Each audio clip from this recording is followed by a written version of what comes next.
Hi mummies, welcome to the channel moms kit. இன்றைக்கி நம்ம என்ன டாபிக் பார்க்க போகிறோம் அப்படின்னா கிரேப்ஸ் பியூரி.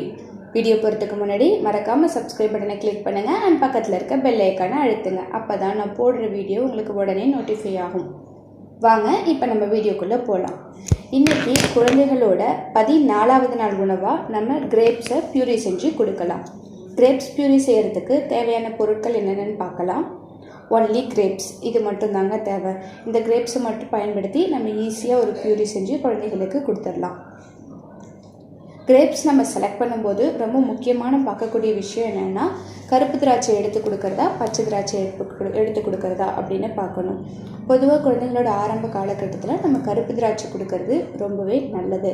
அதோட சீடட் கிரேப்ஸா சீட்லெஸ் கிரேப்ஸா அப்படின்னு நம்ம செலக்ட் பண்ணும்போது சீட் இருக்கிற கிரேப்ஸ் தான் ரொம்பவே நல்லது. அதனால் சீடு இருக்கிற கருப்பு திராட்சை பயன்படுத்துகிறது ரொம்ப நல்லது, ரொம்ப உகந்ததாக இருக்கும். குழந்தைகளுக்கு மலச்சிக்கல் பிரச்சனை இருக்குது அப்படிங்கிற சமயத்தில் நம்ம இந்த கிரேப்ஸை கொடுக்குறோம் அப்படின்னா அது அவங்களுக்கு ஈஸியாக ரெக்கவரி ஆகும்.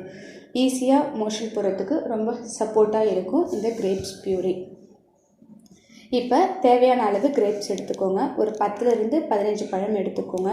எடுத்துக்கிட்டு முடிஞ்ச வரைக்கும் ஆறின சுடு தண்ணீராக இருக்கலாம், இல்லை பச்சை தண்ணீராக இருக்கலாம். அதில் உப்பு போட்டு அந்த உப்பு நல்லா கரைஞ்சதுக்கப்புறமா இந்த 15 கிரேப்ஸையும் அதில் போட்டு நல்லா கழுவி எடுத்துருங்க.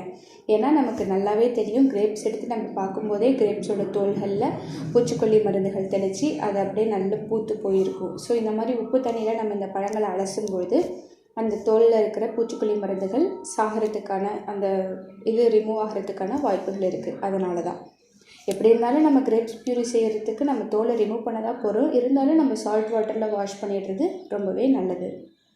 ஸோ இந்த 15 கிரேப்ஸையும் சால்ட் வாட்டரில் எடுத்து நல்லா வாஷ் பண்ணிவிட்டு ஒரு பிளேட்டில் எடுத்து வச்சுக்கோங்க. இப்போ ஒவ்வொரு கிரேப்ஸாக எடுத்து அதோட தோல்களை ரிமூவ் பண்ணிவிடுங்க.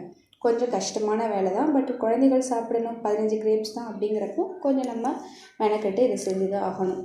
எல்லா கிரேப்ஸோட தோல்களையும் நல்லா உரிச்சதுக்கப்புறமா நடுப்பகுதிகளை 2ஆக புட்டிங்க அப்படின்னா நடுவில் விதைகள் இருக்கும். அந்த விதைகளையும் பொறுமையாக எடுத்துருங்க. எடுத்ததுக்கப்புறமா இருக்கிற கிரேப்ஸை குட்டி குட்டி குட்டியாக மசிச்சுக்கோங்க. ஸ்பூன் வச்சு நல்லா அழுத்துனீங்க அப்படின்னா நல்லா மசிஞ்சிரும். இப்போ இந்த கிரேப்ஸை குழந்தைகளுக்கு கொடுத்தீங்க அப்படின்னா நல்லா விரும்பி சாப்பிடுவாங்க. இந்த கிரேப்ஸ் பியூரியை உங்கள் குழந்தைகளுக்கு செஞ்சு கொடுத்து அவங்க எவ்வளோ இன்ட்ரெஸ்ட்டாக சாப்பிட்டாங்க அப்படின்றத மறக்காமல் கமெண்ட் பாக்ஸில் கமெண்ட் பண்ணுங்கள். Thank you so much.